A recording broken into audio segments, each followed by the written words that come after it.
కవి సమయాల గురించి మనం చెప్పుకుంటున్నాం. కవి సమయాలు మరికొన్ని ప్రకృతి స్వభావాలు అంటే ఈ కవి సమయాలు అంత ఇంత వాస్తవం ఉంటుంది. పశుపక్షాల గురించి ఉంటే ఉష్ణంపద గురించి కొంత పరిజ్ఞానం కూడా మనకు అవకాశం దోహదపడుతుంది. అలాగే ప్రకృతి స్వరూప స్వభావాన్ని కొద్దో గొప్ప తెలుస్తాయి. చాలా ప్రాచీన కాలంలో ఇవి యథార్థమనే భ్రాంతిని లేదా ఆలోచన కలిగించే కవి సమయాలు లేకపోలేదు. కవి సమయాల్లో కవులు చెప్పిన భావాలు ప్రజలకు గొప్ప అనుభూతిని కలిగిస్తాయి. అందుకని అవి జన బాహుళ్యంలోనూ ప్రచారణలు చెందాయి.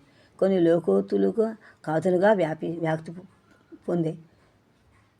ఇదిగేంటి కృష్ణమూర్తి మన సంస్కృతి రహస్యాన్ని మహత్వం తెలుపుతూనే ఈ కవి సమయంలో మన జాతీయ సంప్రదాయమునందరి కవిత్వాంశమును సాక్షాత్కరింపజేసింది అని చెప్పాడు. తుమ్మిదలు చంపింగపోయే వాడవని కవి సమయం ఇది నిజమేని శాస్త్రిగా చెప్పాడు. సంపింగ వాసన తీవ్రంగా గాఢంగా ఉండడమే కారణం అంటారు. అయితే హంసలు ఉండటం అనేది వృద్ధమని చెప్తున్నారు. చేతపక్షులు లేవని చెప్తున్నారు. కానీ కవుల కల్పనలో ఇవన్నీ కనిపిస్తాయి. ఏవైనా కవి సమయాలు కవితా సౌందర్యాన్ని హేతువులు అవుతున్నాయి.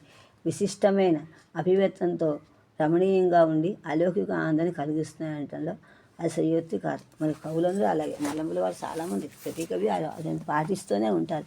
మొత్తం మీద ఈ కవి సమయం అంటే సాంప్రదాయము లేదా ఆచారము లేదా మర్యాద అని అర్థం. కవి ఏర్పరచిన ఒక ఆచారమే కవిశయము. లోకంలో ఉన్న విషయాన్ని చెప్పకపోవచ్చు, లేక ధర్మాన్ని ఆరోపించవచ్చు. కొన్ని అంశాలు కొన్నిటికే వర్తించవచ్చు. ఈ విధంగా కొన్ని సమయాలు, కొన్ని నియమాలు, సంప్రదాయాలు కవి సమయంలో మనకి కనిపిస్తున్నాయి. తెలుగు కావ్యాల్లో కనిపించే కొన్ని కవి సమయాలను తెలుసుకుందాం. సముద్రాల్లో పద్మాలు ఉత్పలాలు ఉండవు, సరస్సులో మాత్రమే ఉంటాయి. కానీ అవి నదుల్లో సముద్రాల్లో కూడా తామరపూలు ఉన్నట్లు వర్ణిస్తున్నారు. పైగా ఆకాశంగా స్వర్ణకమలాలు ఉంటాయంటారు. ప్రస్తుతం మరి కాళహస్తిమాత్యం కూడా చెప్పాడు. స్వర్ణకమల ఆకాశంలో స్వర్ణకమలు ఉంటాయంటున్నారు. ఉన్నావు కాదు అలా ఉన్నట్టుగా సరస్సులో హంసలను వర్ణించడం. అన్ని పర్వతాల్లో బంగారు రత్నాలు ఉండవు. అయితే కొన్నింట్లో ఉండవచ్చు. కవి మాత్రం వివిధ రత్నాలు, బంగారం, రకరకాల ధాతువులు అన్ని పర్వతాలు ఉన్నట్లు భావిస్తున్నాడు. నిజంగా అక్కడ దిగుతున్నాయి కదా, భావించమేంటి? ఇప్పుడు బంగారం తగ్గితే ఇస్తున్నాయి కదా, ఎక్కడితే బంగారు గనులు దిగుతున్నాయి ఉండవచ్చాయి చెప్తున్నాడు. చక్రవాక పక్షుల్ని ప్రయాణానికి ప్రతీకంగా చెప్తారు. రాత్రిళ్ళు చక్రవాక పక్షుల ధ్వనులు వియోగ బాధని వర్ణిస్తారు. చక్రవాకం పక్షుల జంట పగలు సంయోగ శృంగారాన్ని, రాత్రి వియోగ శృంగారాన్ని తీవ్రంగా ప్రతీకగా భావించడం. చెకోర పక్షులు శాస్త్ర సమ్మతం కాదు. పైగా వెన్నెలని ద్రవ పదార్థంగా భావించి చెకోర పక్షుల వెన్నెలను తాగుతాయని కవులు వర్ణిస్తారు. చాతక పక్షి పావురంలాగా ఉంటుందని, దానినే వానకోయిల అంటారని కవులు చెప్తారు. పంజాబులో ఇవి ఎక్కువట. చాతక పక్షి మేఘం నుండి వచ్చే నీటిని భూమి మీద పడకుండానే తాగుతుందట. కాబట్టి వర్షాకాలం నీటిని తప్ప మరొక నీటిని తాగని చెప్తారు కవులు. యశస్సు, హాసం, పుణ్యం అనే వాటిని రూపాలు లేవు.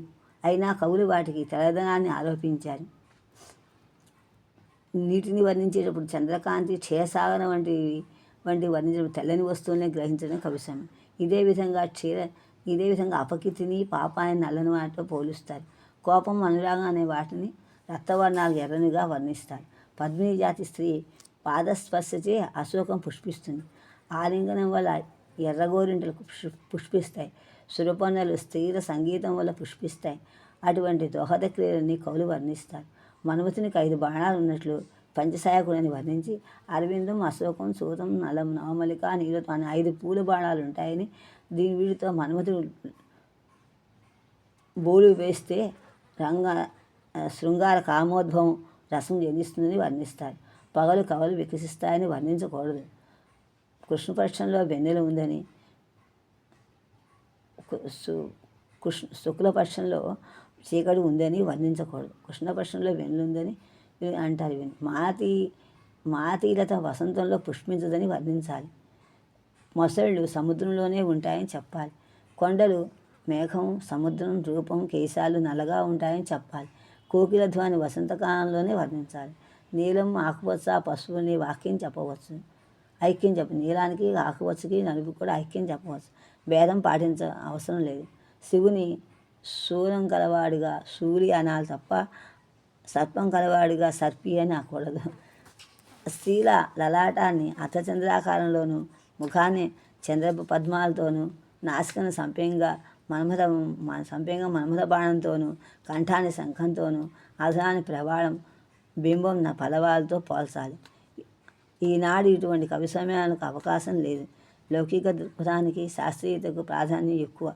కాబట్టి కవిత్వ లక్షణంలో కూడా పరిణామాలు సంభవిస్తున్నాయి. కాబట్టి కవి సమయాలకు ప్రాధాన్యం దాదాపు లేనట్లని ఈ కాలంలో చాలా మటుకు కొన్ని చోట్ల కనిపిస్తున్నాయి. అది